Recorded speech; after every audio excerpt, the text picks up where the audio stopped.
এডিসির পেকুয়ারজলা জন্মেজয়নগর কেন্দ্রের হীরাপুরের সাথে কুলাই চাম্পাহাওর কেন্দ্রের দুটি ভোট কেন্দ্রে আগামী 16 এপ্রিল পুনঃ ভোট গ্রহণ করা হবে।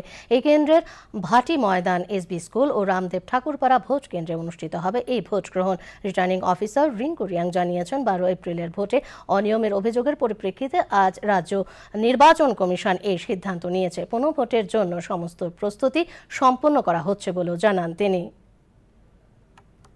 17 ক্ষেত্রে রামদেব ঠাকুর পাড়া এসবি স্কুল ওয়েস্ট উইং এর মধ্যে আমার টোটাল ভোটার 699, কোনো পোস্টাল ব্যালট ভোটার নাই।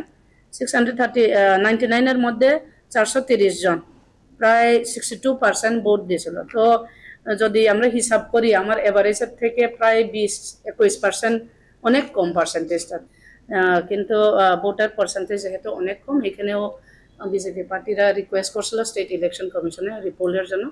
আমরা অ্যাকর্ডিংলি আমার রিপোর্টটা পাঠিয়ে ডিএম স্যারের কাছে আমি একটা কপি দিয়েছি। বেসড অন রিপোর্ট তারা বোধহয় মনে করছে যে এখানে আবার রিপোর্ট করার উচিত।